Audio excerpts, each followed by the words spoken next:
আল্লাহ কি হুকুম দিয়েছেন সব কিছু আপনি উম্মতকে বোঝান। আল্লাহর নবী কোরআনে পাককে বোঝালেন, উম্মতকে একটা একটা করে অক্ষর বোঝালেন, একটা একটা আয়াত করে বোঝালেন, কোরআনে পাকের একটা একটা করে বিধানের কথা উম্মতকে জানালেন, বোঝালেন।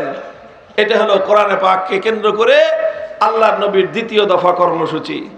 এই দ্বিতীয় দফা কর্মসূচি বর্তমানে বাস্তবায়ন করতেছে আমাদের এই পাক ভারত উপমহাদেশে। অন্তত আমরা এই কথা দ্ব্যর্থহীন ভাবে বলতে পারি, সবচেয়ে সুচারুরূপে এবং সবচেয়ে ব্যাপকভাবে আল্লাহর নবীর এই দ্বিতীয় দফা কর্মসূচি বাস্তবায়িত করতেছে কওমি মাদ্রাসাগুলো।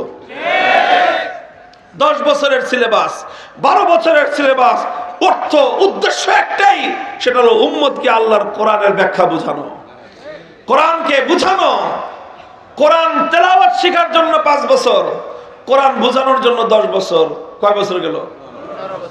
2 বছর মক্তব, 3 বছর হেফজখানা, 5 বছর কোরআনের তেলাওয়াত শেখার জন্য।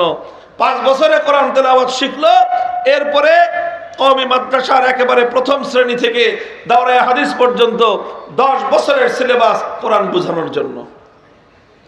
দ্বিতীয় দফা কর্মসূচি গেল, তেলাওয়াত করলাম, কোরআন বুঝলাম, কোরআন বুঝাইলাম। 3 নম্বর দফা হলো ওয়ায়ুআল্লিমুহুমুল কিতাবা ওয়াল হিকমা। হিকমা, তালিমে হিকমা। তালিমে হিকমতের কি অর্থ? মুফাসসিরিন ইকরামগণ কোরআনে পাকের এই আয়াতের ব্যাখ্যা করেছেন। আল্লামা মুফতি শফি রহমাতুল্লাহি আলাইহি তার জগৎ বিখ্যাত তাফসীর গ্রন্থ মারিফুল কোরআনে পাকের মধ্যেও, মারিফুল কোরআনের মধ্যে এই তাফসীর তিনি লিখেছেন।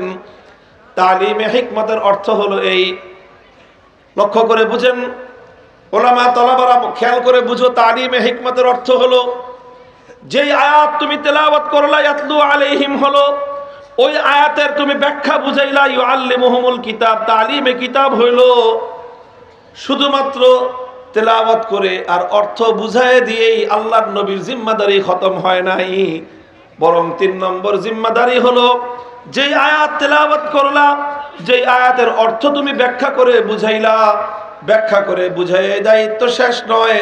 তালিমে হিকমত হলো এক একটা আয়াতকে এবার প্র্যাকটিক্যাল আমলের মাধ্যমে উম্মতকে তুমি দেখায় দাও। প্র্যাকটিক্যাল আমলের মাধ্যমে বাস্তবায়ন করতে হবে।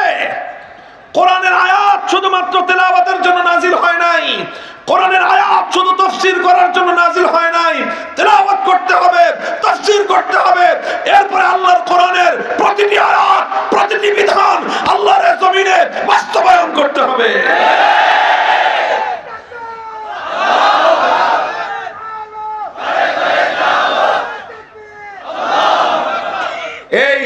এটা হলো পয়গম্বরী তালিম, এটা হলো পয়গম্বরের কর্মসূচি।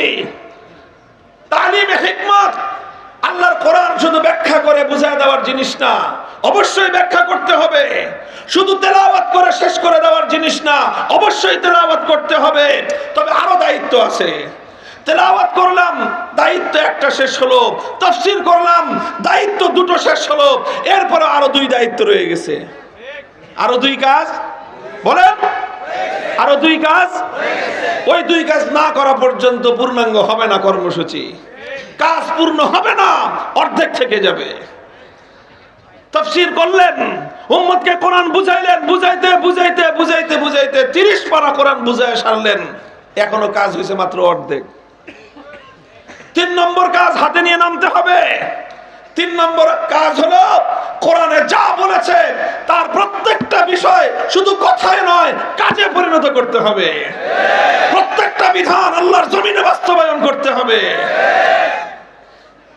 এইভাবে আল্লাহর নবী পুরা কোরআনকে প্র্যাকটিক্যালি উম্মতের কাছে আমল করে দেখায় দিয়েছেন। এটা হলো তালিমে হিকমত। যেরকম ধরেন নামাজের আয়াত নাজিল হলো, আল্লাহর নবী আয়াত তেলাওয়াত করলেন, আকিমুস সালাত, তেলাওয়াতের দায়িত্ব পালন হয়ে গেল। তারপরে তিনি ইকামতে সালাতের অর্থ বুঝাইলেন যে সালাত অর্থ কি, ইকামত অর্থ কি। সালাত অর্থ এখানে দোয়া নয়, সালাত অর্থ এখানে দুরূদ নয়, সালাত এখানে অর্থ হলো নামাজ। এইভাবে আল্লাহর নবী বুঝাইয়া দিলেন যে এইভাবে নামাজ পড়তে হয়, কিয়াম করতে হয়, রুকু করতে হয়, সিজদা করতে হয়। কিয়ামের মধ্যে সূরা ফাতিহা পড়তে হয়, কোরআনের আরেকটি আয়াত পড়তে হয়, রুকুর মধ্যে তাসবিহ পড়তে হয়, সিজদার মধ্যে তাসবিহ পড়তে হয়, তাদিল আরকান করতে হয়, তাহিয়াত তাশাহুদ পড়তে হয়, এইভাবে পূর্ণ নামাজ তিনি ব্যাখ্যা করে নামাজের সালাতের ব্যাখ্যা তিনি উম্মতকে বুঝাইয়া দিলেন। এখনো নবীর দায়িত্ব শেষ হয় নাই। এরপরে তিনি কি করলেন? 3 নম্বর দায়িত্ব, ওয়ায়ুআল্লিমুহুমুল হিকমা। তিনি মিম্বরের উপরে উঠলেন, মিম্বরের উপরে উঠে তিনি 2 রাকাত নামাজ আদায় করলেন। এরপরে তিনি উম্মতকে বললেন, সাল্লু কামা রাআইতুমুনি উসাল্লি। আমার উম্মত, শুধুমাত্র আমি তোমাকে যেভাবে বলেছি সেভাবে নয়, বরং আমি তোমাকে যেভাবে নামাজ পড়ে দেখাচ্ছি, দেখে দেখে প্র্যাকটিক্যালি তোমরা আমার কাছ থেকে নামাজ শিক্ষা গ্রহণ করো। 3 নম্বর কাজ বুঝতে পারছেন? আসছে হুজুর, আসছে, অসুবিধা নাই, আমাদের পর্যায়েরই হুজুর, বুঝেন নাই? আমরা যে লেভেলের মোটামুটি কাছাকাছি, আমাদের চেয়ে একটুখানি বড় হুজুরের। আলহামদুলিল্লাহ, আলহামদুলিল্লাহ বলেন মিয়া। অনেক বুজুর্গদের সাথে তো অনেক বড়দের সাথে আজকে দেখা হয়েছে। আমাদের বাড়ি ধরা মোহতামিম সাহেব হুজুর, আল্লাহ পাক রব্বুল আলামিন হুজুরের এলেমে আমলে হিকমতের মধ্যে বরকত দান করুন। তো 3 নম্বর দায়িত্বের কথা কি বললাম? প্র্যাকটিক্যাল। কি বিষয়? আর বাংলায় বুঝেন, এতক্ষণ তো আর উর্দুতে বলছি, বুঝেন নাই। কি বললাম? বাংলা প্র্যাকটিক্যাল। প্র্যাকটিক্যালটা বাংলা না? হ্যাঁ, এই বাংলা বললে বুঝবেন ভালো। যারা মেডিকেল স্টুডেন্ট আছেন তারা ভালো করে বুঝবেন, এবং সায়েন্স ব্যাকগ্রাউন্ড যাদের, তারা সবাই বুঝবেন যে সায়েন্সের জটিল সাবজেক্টগুলো, এই যে আপনার কি বলে কেমিস্ট্রি, তারপরে বায়োলজি, এই সমস্ত বিষয়গুলো, আর মেডিকেল তো পুরাটাই, এটা খালি বই পড়ায় দিলে মেডিকেলে ডাক্তার হইতে পারে? মেডিকেলে জানে যে আপনাদের এনাম মেডিকেল আছে, যে কোনো মেডিকেলে গিয়ে দেখবেন প্রত্যেকটা মেডিকেলের প্রত্যেকটা সাবজেক্টের টিচিং এর সাথে সেখানে ক্লাসের পাশাপাশি সেখানে ল্যাব আছে প্র্যাকটিক্যাল করার জন্য। সেখানে মানুষের প্রত্যেকটা অঙ্গের মডেল আছে।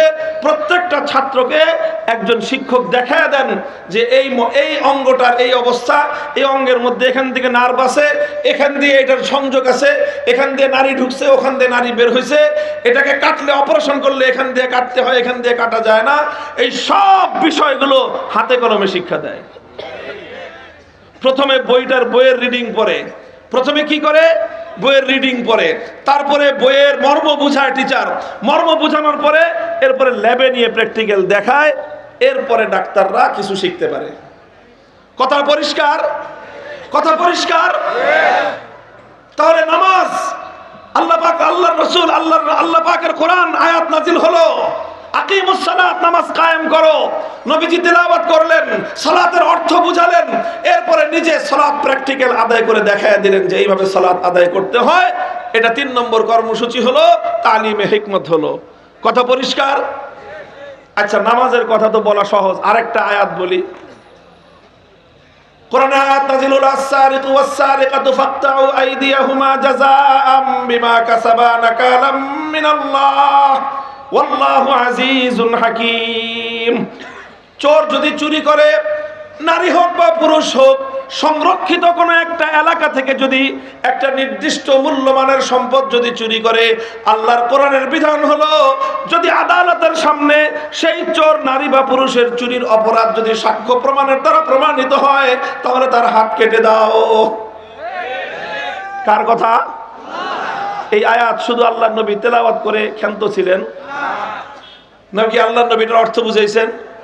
অর্থ শুধু বলে ক্ষান্ত ছিলেন? অর্থ শুধু বলে ক্ষান্ত হন নাই, কোরআনের এই আয়াত তেলাওয়াত করেছেন, কোরআনের এই আয়াতের মর্ম বুঝিয়েছেন। এরপরে যখন আল্লাহর জমিনে চুরি সংগঠিত হয়েছে, আল্লাহর নবী চোরের অপরাধ সাব্যস্ত হওয়ার পর তার হাত কেটে দিয়ে দুনিয়াবাসীকে দেখিয়ে দিয়েছেন আল্লাহর কোরআনের আয়াত কিভাবে বাস্তবায়ন করতে হয়। সুদের আয়াত নাজিল হলো, সুদের আয়াত নাজিল হওয়ার পরে আল্লাহর নবী শুধু আয়াত তেলাওয়াত করে বাড়ি থেকে ঘুমাইছেন না, হাদিসের কিতাব উল্টান। ওলামায়ে কেরাম মানুষকে কোন এই কথাগুলি একটু বলেন, আল্লাহর মেহেরবানি লাগে আপনাদের।